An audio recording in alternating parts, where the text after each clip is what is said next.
A NoMoreStinkyMonkeys.com production.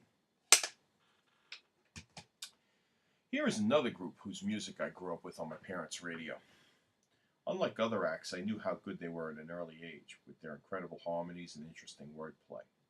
They made California sound heavenly during the long, cold 1970s winters, in an even more realistic way than the Beach Boys. That is why they are number 162, the Mamas and the Papas. Husband and wife team John and Michelle Phillips started this folk group with Denny Doherty after leaving their former group, the New Journeymen. Doherty's old bandmate from the Mugwumps, Cass Elliot, joined the group last. They were named the Mamas and the Papas after hearing the Hells Angels call their girlfriends Mama. John was a strict folk person, but it was Doherty and Cass's involvement that brought him around to pop music and the sound of the Beatles.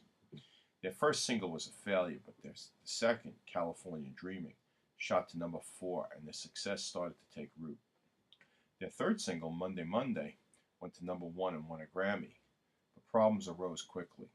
Michelle had an affair first with Doherty and then Gene Clark of the Byrds. She was fired from the band for 2 months, but encouraged to come back for her gritty stage charisma.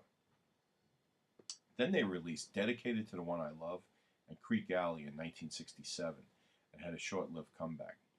They became preoccupied with running the Monterey Pop Festival, so despite the show's classic status, their actual performance there was a bit of an under-rehearsed failure. To make up for it, they had a great night at the Hollywood Bowl that August with Jimi Hendrix opening, and that was probably the peak of their career. But then John Phillips' drug addiction and his ever-growing ego started to take over, and they began overproducing the next album in his home, which led to a record that got poor reception. Meanwhile, Mama Cass, as she was now called, had released a solo album that did pretty well, and then she got arrested in London over an old unpaid hotel bill. When the police let her go, she got into a big fight with John Phillips at her acquittal party. The band ended effectively that night and only got together once more to record an album that they were contractually supposed to produce. Drugs, specifically heroin, would dominate John Phillips right up until 1980, when he was arrested and thrown in jail for a month for distributing narcotics. He wrote a tell-all book in 1986 called Papa John and had a big comeback, writing Kokomo for the Beach Boys for the Cocktail soundtrack. It was a #1 hit in 1988. He died of heart failure in 2001.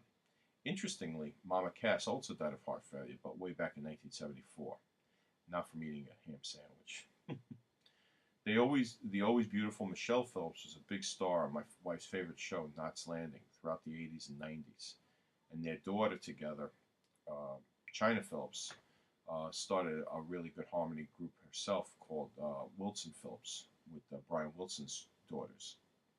Their harmonies, well, the harmonies of the Mamas and the Papas were perfect, and their songs still sound fresh today.